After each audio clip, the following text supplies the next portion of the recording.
Hello and welcome to Kamilla Singh Show. Thank you for tuning in.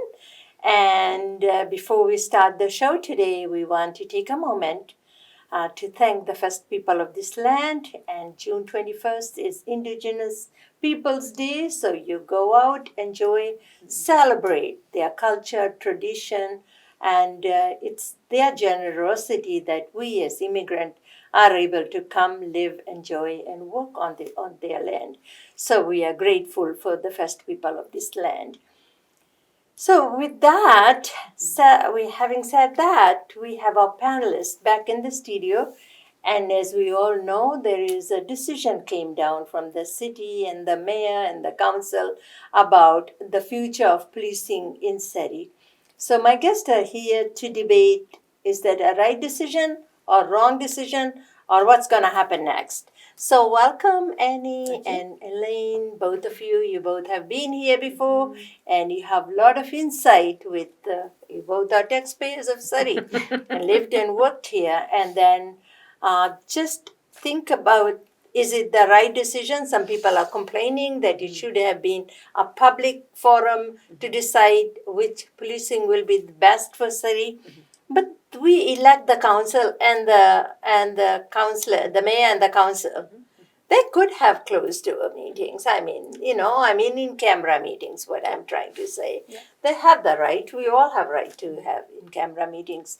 So I don't think that is an issue, but were you shocked?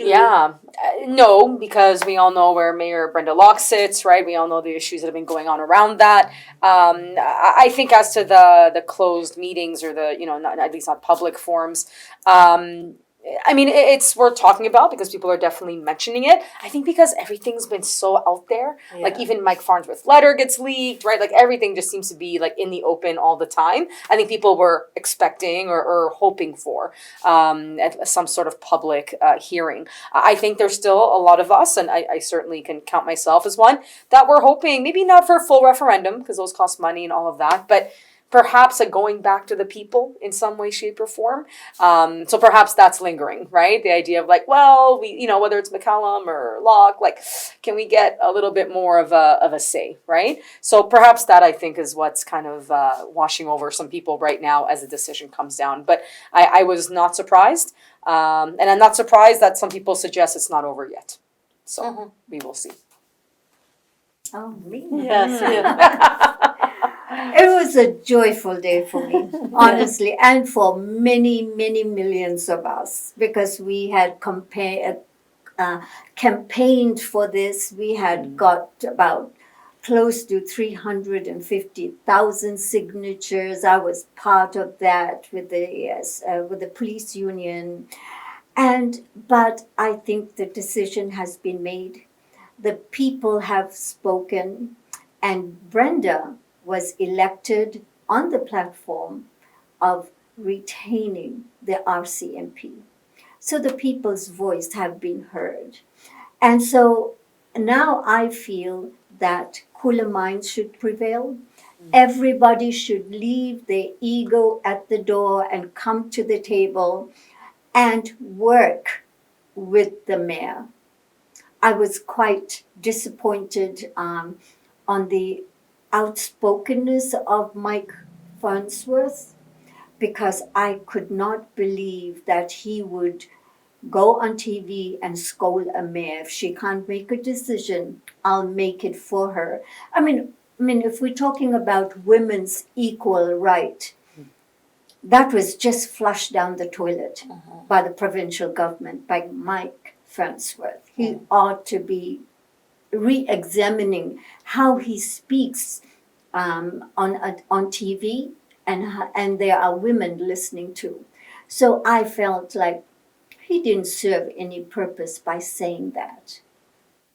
However, having said that, McCallum fulfilled his dream. He wanted to oust the RCMP because he didn't like them, create a new police force.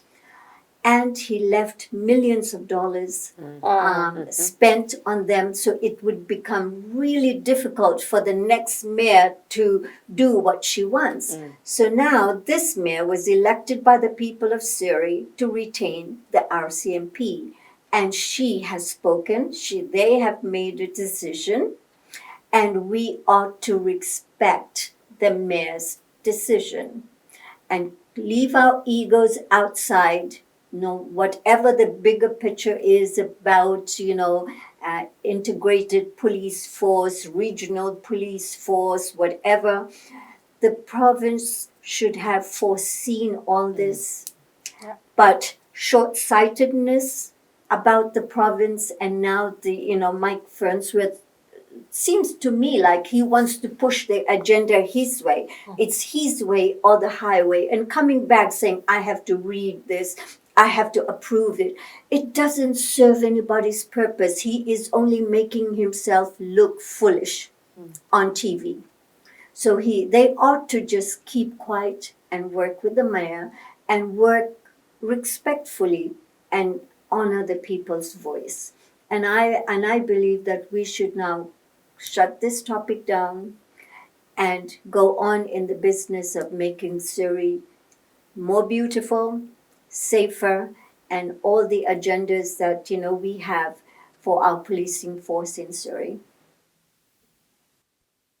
So do you think this is a done deal, or because that they have submitted some no disclosure forms or something to Mike Farnsworth, and he's gonna look at it, what were all the requirements for keeping the RCMP in Surrey? So he will have a final saying in that, or do you think it's already been said, it's done? I think it's in the political interest of Mike Farnsworth and others maybe to start, like, as you said, right, putting egos aside, letting it go. I think it's not naive to say that. However, in the perfect world, perhaps, right, I do think there's still going to be a little bit of pushback, perhaps a little bit more of control, right, trying to make sure certain things are done a certain way. It's funny. I'm starting to think back to when McCallum started all of this. Did they even have a full understanding of what policing means, right? Of the multiple levels there are, right? The nuances to it. I wish it was just a municipal issue, but it's not, right? And we see that even with the transition or not transitioning within the RCMP, right? The way that you have to find people, boots on the ground, all these different things. Like, these are mechanisms that lay way outside any political agenda. And I don't know, maybe it's a big lesson learned for all of us. We shouldn't let political agendas get in the way of, like, public safety. I think that's, and when I say that, it doesn't mean we shouldn't be fighting for, better community safety or against racism or sexism or systemic, racial profiling. All those things are very important. That's the real type of politics. Yeah. But just the gamesmanship of, like, this is what I'm going to promise. Like, you started a ball rolling that nobody can stop, it seems like. And even when people have reasoned decisions why, it always seems to still boil, right? So I do hope that at this point the mayor will be respected and the council for the decisions that were put forward. I do think there are still too many agendas to let it really slide 100%. And I think in a way that it was in camera meeting and people have some issue. Some people have some issue with having that camera meeting, so nobody know how you voted. It regardless of how you voted. People don't need to know that. People know that. Well, so if I say I voted against the RCMP or SPS, then next time you're not going to vote for me when I'm running for council? This is the people that are elected in that position. These are elected people. We're talking about, you need to give them some credit. Whether it was in camera meeting or who voted how, let that be, right? That you are not allowed to go back and talk about it. So I have I think transparency is always good, right? And what I mean by that is that, let's say you do have, an in-camera meeting, at the very least, people should be, they should have good reasons as to why they voted a certain way. So certainly I would want to know that, right? Yes, like unions, we have all kinds of mechanisms where that happens, and the vote is not recorded person by person. Yeah. But certainly we have talked about the need to stand up for one's vote and to say, here's why I voted this way, right? Even though you'll never see the recorded vote, but to have kind of pride and transparency.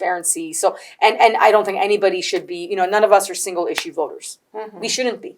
Yeah. Right? I think that's what got us into this mess in the first place, to be quite honest. And there are So so we need to many go other beyond that. issues in here. Absolutely. Even the city of, even the, the hospital, Surrey Hospital is still making the headline news. Yeah. There was a mother that had to deliver the baby in the taxi. So why is that not a huge issue? I mean, focus on that, what needs to be done, and the schools and playgrounds and community centers. There are so many other issues, but there is a dying. So let this be beyond, and let's see what's going to happen with that, and focus on the other merging issues that are coming up for the people of Surrey, right?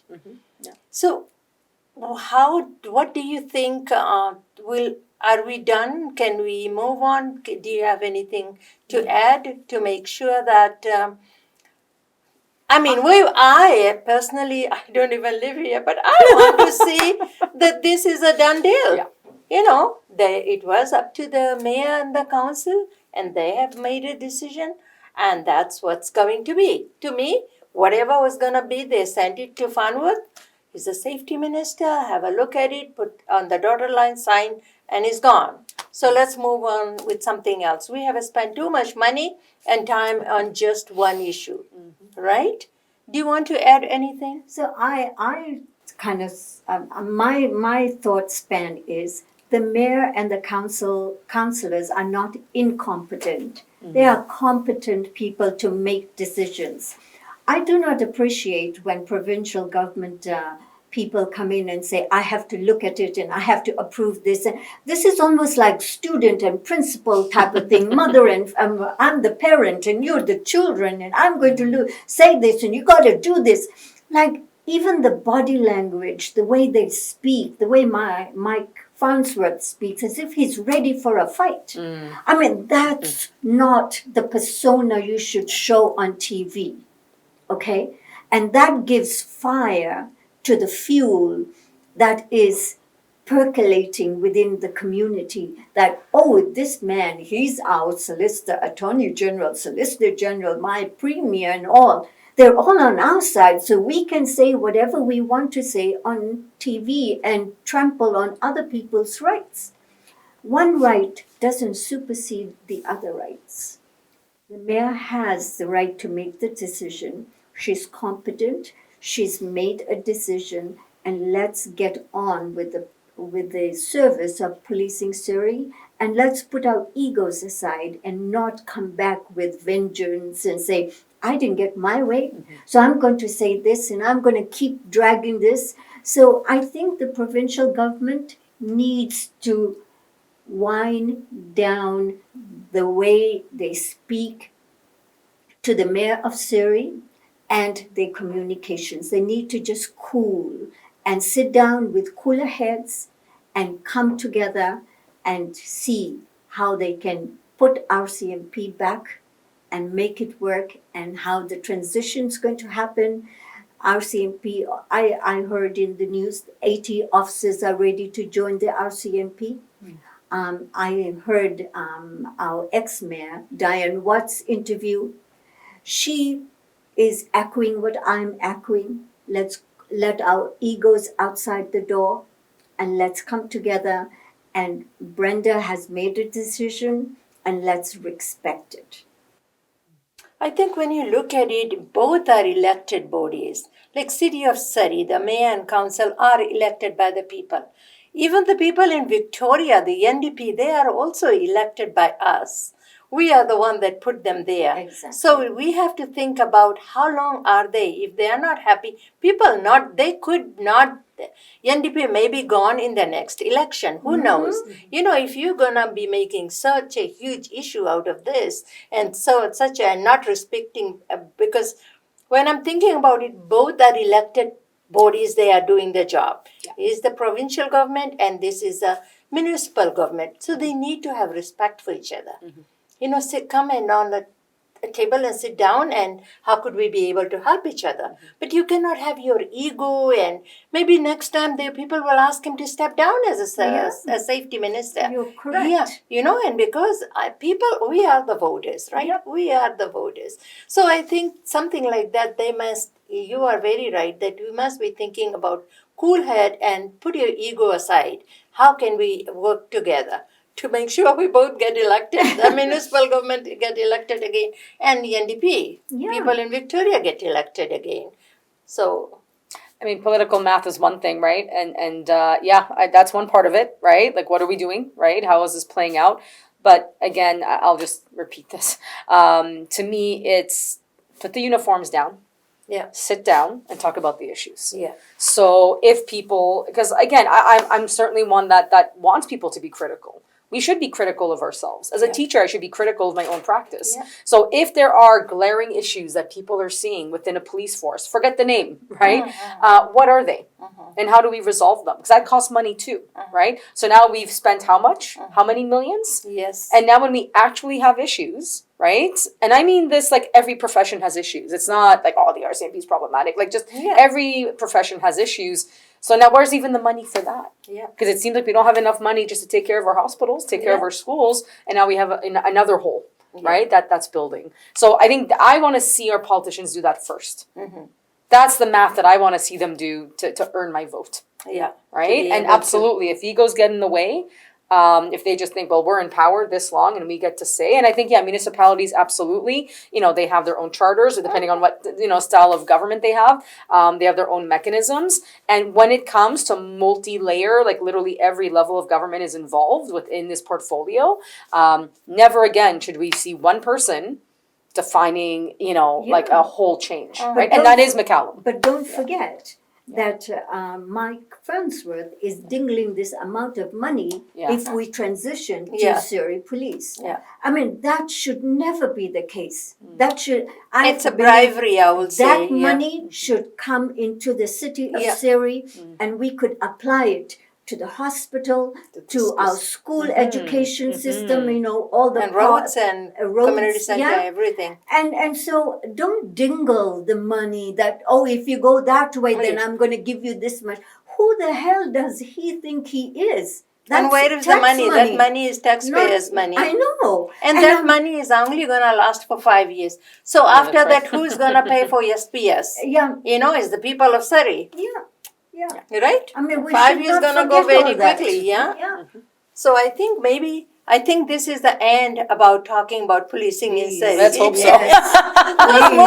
Let's move on something else. And I was just gonna ask you, women or political panel, what do you think of that? There is a call for resignation for the safety minister, and this is federal government. His name is Mendino or something.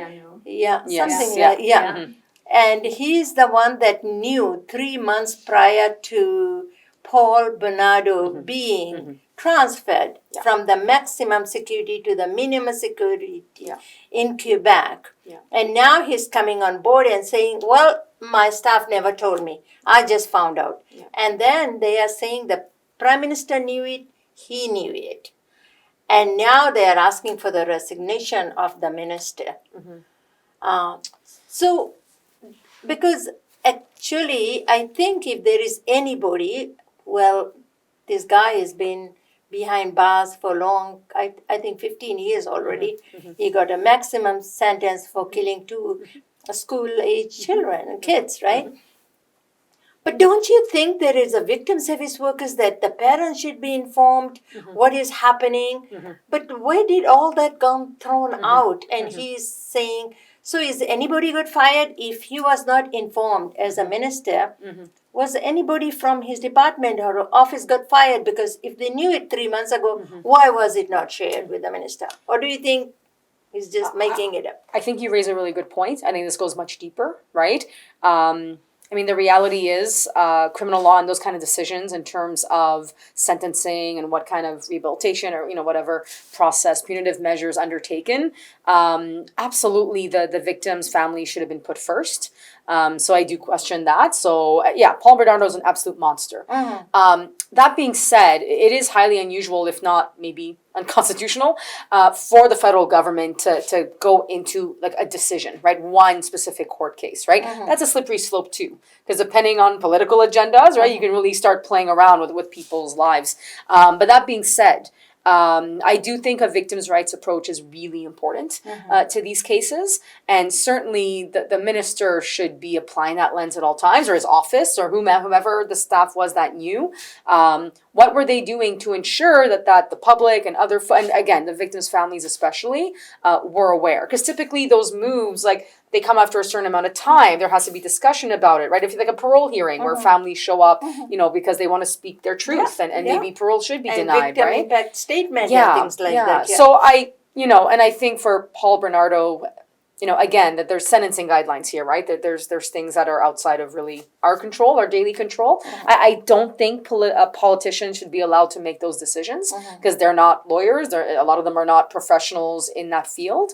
And I don't know if the resignation will do much. I want to hear more from the minister about how they're going to really protect victims' rights first and foremost, right? That's really important, I think. Look, I mean, if he's fired, I don't think it's a loss, right? Like, find someone else, make sure they're better. But I don't also think that somehow the federal government is the right entity to deal with this. This is the Justice Department. Yeah. They need to do a better job of protecting victims and victims' families, who they have to live that daily experience of those parole hearings, all those other ways, right? And they deserve to know first and foremost, and they have the right to speak if they are against those measures being heard.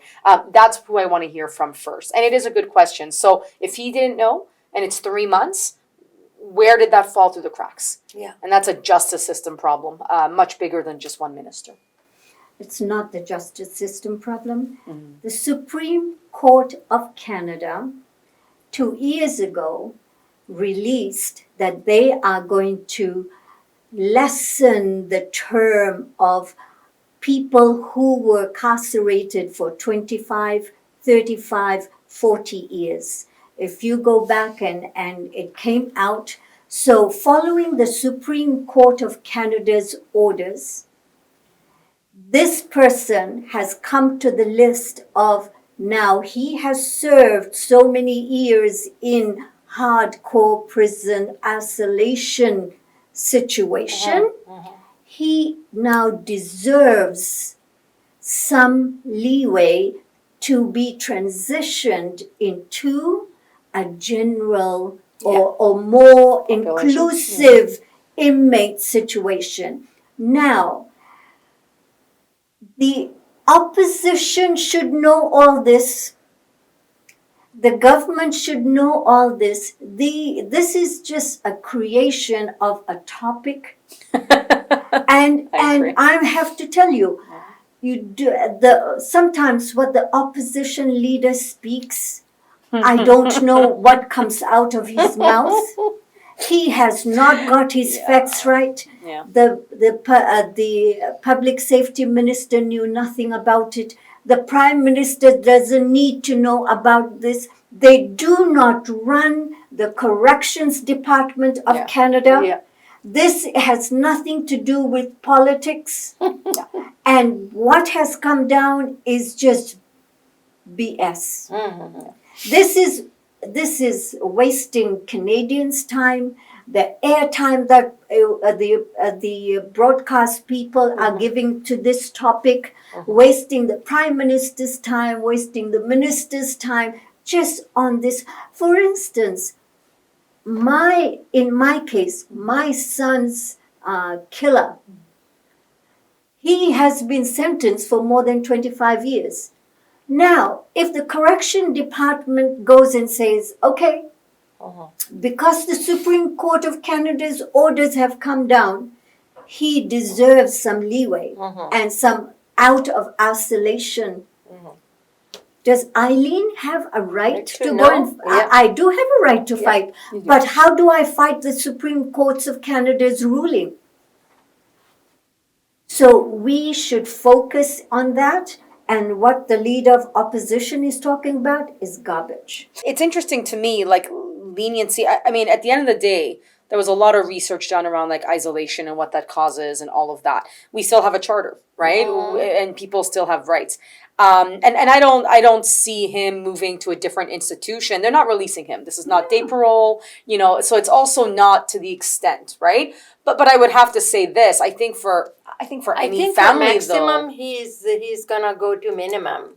yeah, I think it's medium from what I heard. Yeah, I doubt he would be put in minimum. Who knows, right? I mean, I think I would be against that. But but generally, I do think we need to work on that because there's a lot of victims' rights advocates that really struggle with the system just as it is, right? So that is a bigger conversation. I wish the opposition would maybe focus on that, right? Rather than one issue, right? But yeah, it seems strange that this came up all of a sudden. Picton was convicted of only killing 6 women when I was a practicum student during that case, and 69 women's evidence was found. Yeah. You know how many families really struggled with that trial and what that meant to have their daughters erased, even though there was evidence there. And we know our system, they have to convict, they have to do things that will get a conviction.